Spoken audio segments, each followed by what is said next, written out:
Moving on to the triceps, that horseshoe on the back of your arms. This muscle is underrated, given that the tris make up around 2/3 of the upper arm. When someone says, hey, flex your muscles, I wish it was acceptable to flash a side triceps. It just looks so cool seeing all the fibers and the details when you lean. But no, it's always flex a bicep. The biceps are like the lead actor in a film, while the triceps are the supporting actor that actually carries the show.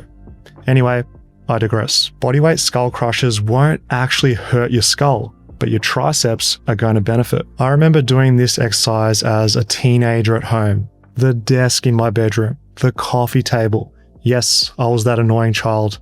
I'm sorry, mum and dad. With some creativity, this can be done on almost anything sturdy. All you need is some equipment that allows your head to travel between your hands so that you can load the triceps properly.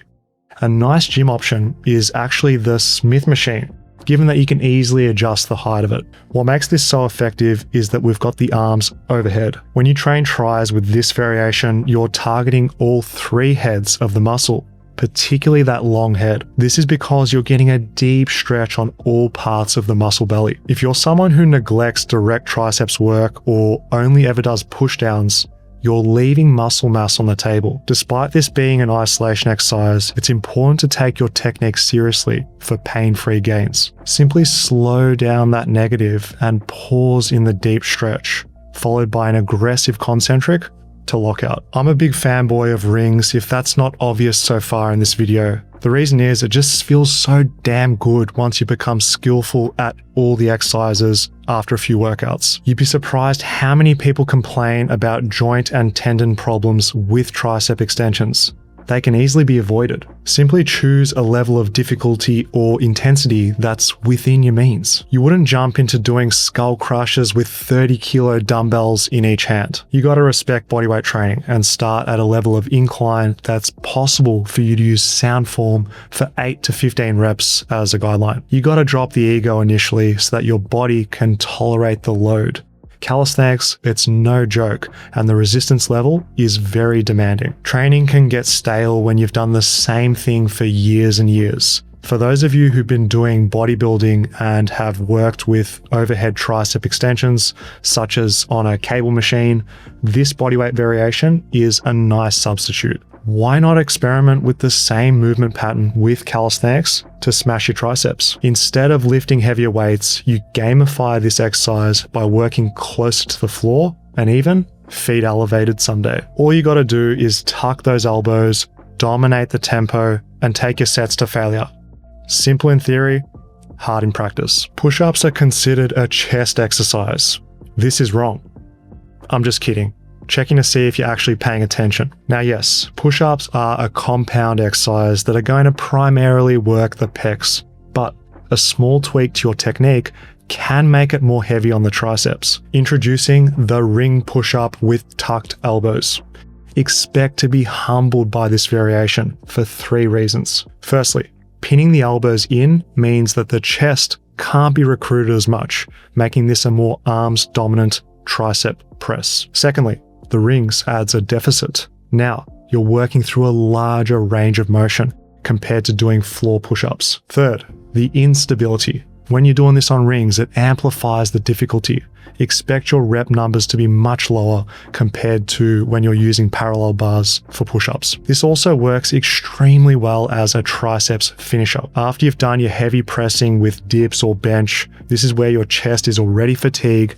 When you follow up with tucked elbow ring push-ups, it lets you get more out of the triceps in every rep that you do. Now, if you've built a jacked torso but your arms are lagging behind, please modify your technique if muscle mass is something that you value. Push-ups, they're an exercise you should always return to. Don't think that you're beyond the basics, even if you've been training for years. Whenever I stop doing push-ups for a few months, I notice that my shoulder stability starts to decline, I lose scapular control, which causes me to plateau in strength and even get pain if neglected for too long. There's more to training than just building muscle.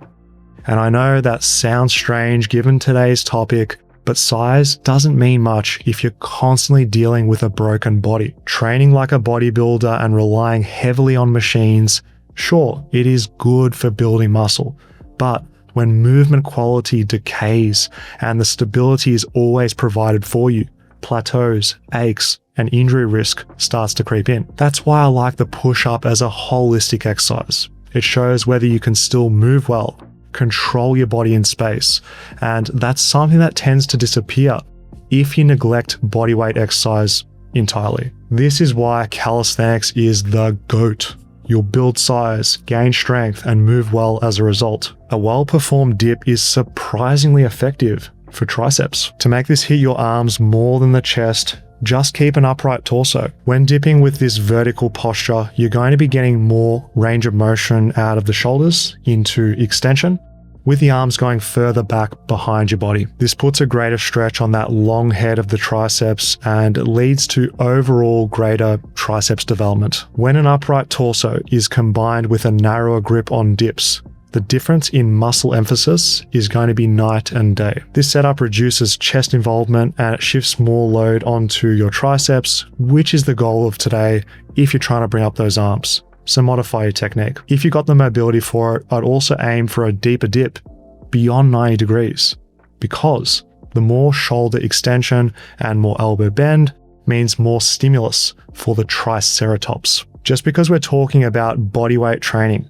doesn't mean we can't add load either. Weighted dips with a belt and plates are a staple in my training year round because they're one of the most reliable ways to keep on progressing. You get a huge return by progressively overloading compound movements like dips because the chest and shoulders, they assist your triceps. So this means you can handle heavier loads and create more of that juicy overall tension. If building muscle with calisthenics sounds like your thing, head over to the Fitness FAQs website. I've got the exact programs there that I use myself and with my clients. Go on, Alt-tab to fitnessfaqs.com. How heavy you're dipping for reps is going to have a carryover to what your physique looks like. It's rare to come across someone who's doing 60 plus kilo dips that has a small upper body.